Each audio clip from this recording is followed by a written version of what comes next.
আপনারা তো সকলেই জানেন যে আমাদের প্রধান উপদেষ্টা অন্তর্বর্তীকালীন সরকারের প্রধান উপদেষ্টা ডক্টর মোহাম্মদ ইউনূস 10 মাসে 11টা দেশে গেছেন। কোনো জায়গায় এখন পর্যন্ত তাকে সরকারিভাবে আমন্ত্রণ বা স্বাগত জানানো হয় নাই, কিন্তু তিনি উপস্থিত হয়েছেন এবং সবখানেই তাকে যে শুধুমাত্র বাংলাদেশের দূতাবাসের কর্মকর্তারা রাষ্ট্রদূতেরা গিয়ে স্বাগত জানাচ্ছেন তাতে তার কোনো অসুবিধা হয়নি। ধরুন সাম্প্রতিক যুক্তরাজ্য সফরে ব্রিটিশ প্রধানমন্ত্রী এমনকি উত্তর দেওয়ারও ঠিকমতো প্রয়োজন বোধ করেননি যে ঠিক কেন ওনার সাথে দেখা করছেন না, কিংবা কিং চার্লসের সঙ্গে তার দেখা হয়ে গেছে,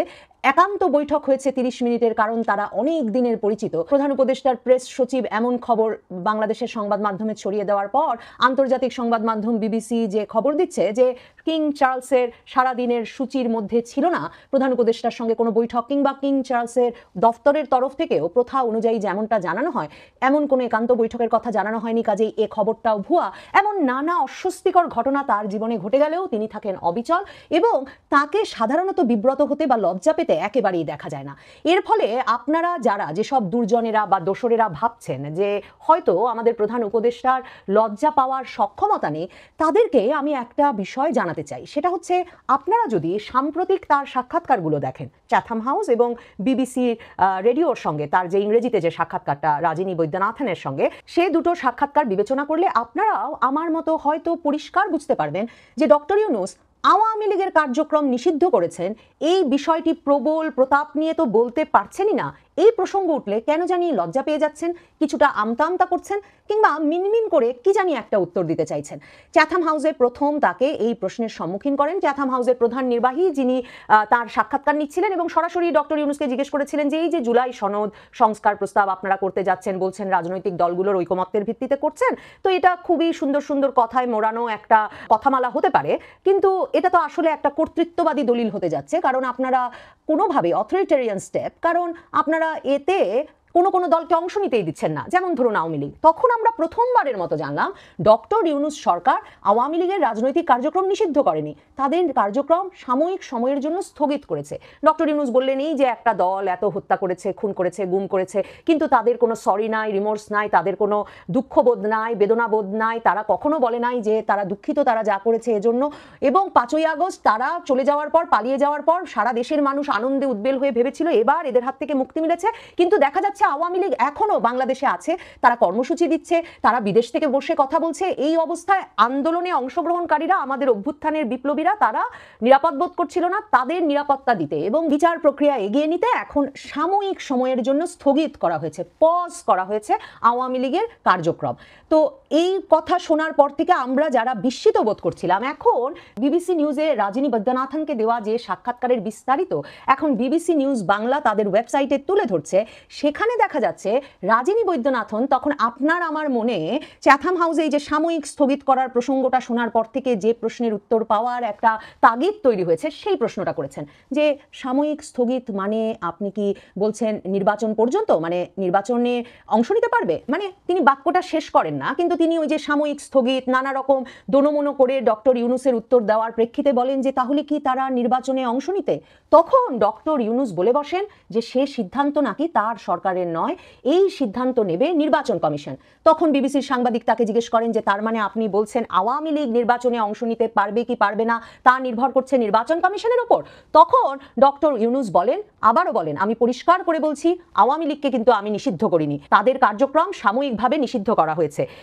তার মধ্যে নির্বাচন অন্তর্ভুক্ত। বিবিসির সাংবাদিক আবার তাকে এই প্রশ্ন করেন আরো পরিষ্কার করে বুঝতে, মানে আপনার আমার মনে যে প্রশ্ন সেই প্রশ্নই তিনি করেছেন। তখন অধ্যাপক ইউনূস বলছেন সাময়িকভাবে, নির্বাচনে তারা থাকবে কিনা সেটা নির্বাচন কমিশনের সিদ্ধান্তের উপর নির্ভর করে। তাহলে আগামী নির্বাচনের ব্যালটে তাদের থাকার সম্ভাবনা আছে? ডক্টর মোহাম্মদ ইউনূস বলছেন, আবারও বলছি এটা নির্বাচন কমিশনের সিদ্ধান্তের বিষয়। তো হাসনাত আব্দুল্লাদের যমুনা ঘেরাও এবং যতক্ষণ আওয়ামী লীগের কার্যক্রম নিষিদ্ধ না হবে, আওয়ামী লীগ এবং তার অঙ্গ সংগঠন সমূহ নিষিদ্ধ না হবে, ততক্ষণ হাসনাত আব্দুল্লাহ, তার সঙ্গে জামায়াতে ইসলামী, হেফাজতে ইসলাম, খেলাফতে মজলিস, ছাত্র শিবিরের নেতাকর্মীরা এসে যোগ দিলেন, জাতীয় নাগরিক পার্টি এসে যোগ দিল এবং তারা বলল যে যতক্ষণ এই ইউনূস সরকার আওয়ামী লীগ নিষিদ্ধ না করবে তারা যমুনা ছাড়বে না। ডক্টর মোহাম্মদ ইউনূসের সরকার তড়িৎ গতিতে একটা প্রজ্ঞাপন এনে সন্ত্রাস বিরোধী আইনের আওতায় একটা প্রজ্ঞাপন এনে আওয়ামী লীগের কার্যক্রম নিষিদ্ধ করলো। সেখানে লেখা আছে আন্তর্জাতিক অপরাধ ট্রাইব্যুনালে বিচার সম্পন্ন না হওয়া পর্যন্ত আওয়ামী লীগের কার্যক্রম নিষিদ্ধ, আওয়ামী লীগ এবং তার অঙ্গ সংগঠন সমূহের।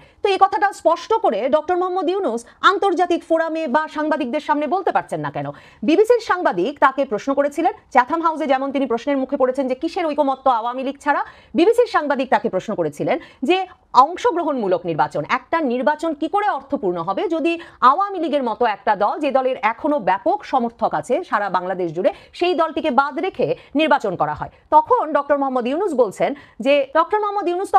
যে আমরা বহুবার এটা ব্যাখ্যা করেছি, আবারও বলছি, মানে কোথায় যে তিনি ব্যাখ্যা করলেন ঠিক জানি না, তবে তিনি তখন বলছেন প্রথমত আওয়ামী লীগ না থাকলেও অন্তর্ভুক্তিমূলক নির্বাচন হবে কিনা সম্প্রতি ঢাকায় জাতিসংঘের রেসিডেন্ট কোঅর্ডিনেটর খুব ভালোভাবে এটা ব্যাখ্যা করেছেন। আসলেই জাতিসংঘের আবাসিক প্রতিনিধি গোয়েন লুইস মানে সবাইকে চমকে দিয়েছেন অন্তর্ভুক্তিমূলক নির্বাচনের এক দুর্ধর্ষ সংজ্ঞা নিয়ে এসে, যেখানে তিনি বলেছেন অন্তর্ভুক্তিমূলক মানে কোনো নির্দিষ্ট দল নয়, সব মানুষের অংশগ্রহণ, যতক্ষণ পর্যন্ত মানুষ ভোট দিতে পারছে ততক্ষণ এটা অন্তর্ভুক্তিমূলক। তো গোয়েন লুইসকেও জিজ্ঞেস করতে ইচ্ছা করে, ডক্টর ইউনূসকেও জিজ্ঞেস করতে ইচ্ছা করে, তাহলে 2014 সালের যে নির্বাচন বিএনপি জামায়াতে ইসলামী বর্জন করেছিল সেটাও তাহলে অন্তর্ভুক্তিমূলক ছিল, কারণ আওয়ামী লীগ সরকার তো কাউকে ধরে বেঁধে রাখেনি যে তারা ভোট দিতে যেতে পারবে না, মানে ভোট তো ভোটার তালিকায় যাদের নাম ছিল সবার জন্যই উন্মুক্ত ছিল। তার মানে আমরা এর মাধ্যমে এই সিদ্ধান্তে উপনীত হতে পারি যে 2014 সালের নির্বাচন একটি অন্তর্ভুক্তিমূলক নির্বাচন ছিল। ডক্টর ইউনূস এখন এই নতুন সংজ্ঞা নিয়ে হাজির হচ্ছেন 2018 সালের নির্বাচন, যে নির্বাচনে বিএনপি জামায়াতে ইসলামী সহ সকল দল অংশগ্রহণ করেছিল, যে নির্বাচনটি ভোটের দিন দুপুরবেলায় বিএনপি জামায়াত বর্জন করেছিল, সেই নির্বাচনটি কি তাহলে অংশগ্রহণমূলক নয়? এমনকি 2024-এ শেখ হাসিনা জানুয়ারি মাসে যে নির্বাচনটি আয়োজন করলেন, যেখানে আওয়ামী লীগেরই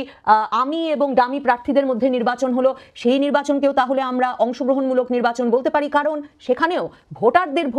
ভোট দিতে যেতে কোনো বাধা ছিল না। ডক্টর মোহাম্মদ ইউনূস সম্ভবত এক যুক্তির সাথে আরেক যুক্তি মেলাতে পারছেন না বলেই খুব লজ্জা পেয়ে যাচ্ছেন এই নিয়ে প্রশ্ন হলেই, কারণ তখন বিবিসি সাংবাদিক তাকে জিজ্ঞেস করেন দেশের অনেক মানুষ তো এখনো আওয়ামী লীগকে সমর্থন করে, অধ্যাপক ইউনূস বলেন তাদের সিদ্ধান্ত নিতে দিন তারা ভোট দিতে চায় কিনা। তখন বিবিসির সাংবাদিক বলেন কিন্তু তারা তো যাদেরকে ভোট দিতে যেতে চায় তারাই প্রার্থী নেই, মানে আওয়ামী লীগ তো ভোটেই অংশ নিচ্ছে না, মানে যে কারণে আমরা 2014 সালের নির্বাচনকে অংশগ্রহণমূলক বলি না, আমরা একতরফা নির্বাচন বলি, কারণ বিএনপি অংশ না নিলে বিএনপি জামায়াতের ভোটাররা সেই ভোটে অংশ নিতে কোনোভাবে আগ্রহ বোধ করেন নাই, এবং ফলে একটি মাত্র শক্তিশালী দলের অংশগ্রহণে যে নির্বাচন, এবং যে নির্বাচনে ভোটারদের একটা বিরাট অংশকে ভোট দিতে আগ্রহী করা যায় না কারণ তাদের সমর্থনের দল ভোট দিতে পারে না, সেই নির্বাচনকে তো বরাবর আমরা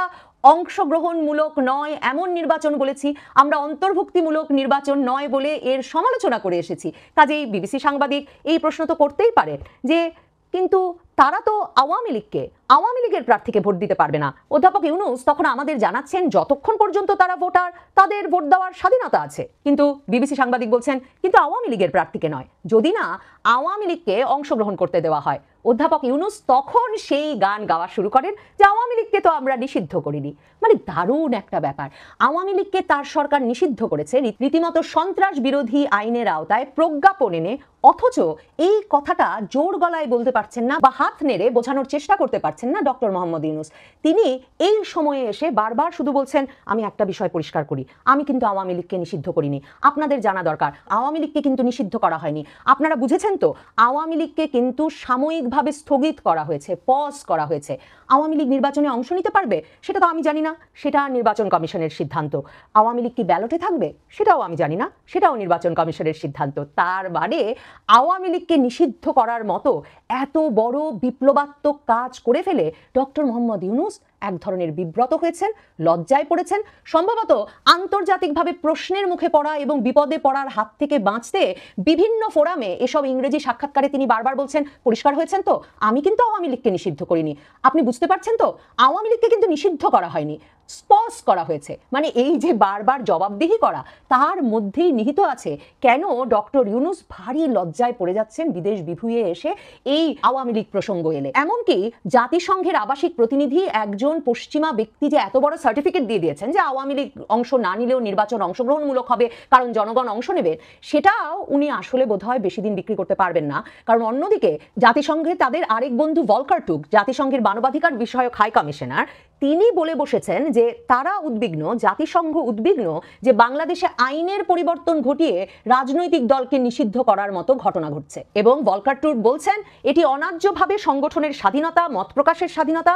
ও সমবেত হওয়ার স্বাধীনতাকে সীমিত করবে। তার মানে শুধুমাত্র যে ভলকার টুর্ক নির্বাচনে আওয়ামী লীগ অংশ নিতে পারছে না তাই নিয়ে উদ্বিগ্ন তাই নয়, ইউনূস সরকার যে আওয়ামী লীগের রাজনৈতিক কার্যক্রম নিষিদ্ধ করেছে, মিছিল মিটিং সমাবেশ নিষিদ্ধ করেছে, মত প্রকাশের স্বাধীনতাকে সীমিত করেছে, তা নিয়েও উদ্বিগ্ন জাতিসংঘ। কাজেই ডক্টর ইউনূসের সামনে বিপদ বহুবিধ, লজ্জা পাবার তার কারণ আছে, কারণ এই ভলকার টুর্ককে দিয়েই তো তিনি সেই জাতিসংঘ প্রতিবেদন তৈরি করিয়েছেন, যেই জাতিসংঘ প্রতিবেদনই নাকি আন্তর্জাতিক অপরাধ ট্রাইব্যুনালে শেখ হাসিনার বিচারে তাদের প্রধান দলিল। ডক্টর ইউনূসকে আসলে সামনে আরো অনেক লজ্জায় পড়তে হবে, কারণ ভলকার টুর্কের সেই রিপোর্টে যে 1400 জন নিহতের কথা বলা হয়েছে, তাতে বলা হয়েছে এরা নিহত হয়েছেন জুলাই থেকে 15ই আগস্ট পর্যন্ত সময়কালে। কাজেই 5ই আগস্টের পর থেকে যেসব হত্যাকাণ্ডে ডক্টর ইউনূস বিচারে বাধা তৈরি করেছেন ইনডেমনিটি জারি করে, সেসব নিয়েও আগামীতে প্রশ্নের সম্মুখীন হতে হবে ডক্টর ইউনূসকে। ডক্টর ইউনূস ভুলে গিয়েছিলেন জাতিসংঘের ওই প্রতিবেদনেও স্পষ্টভাবে জাতিসংঘ মানবাধিকার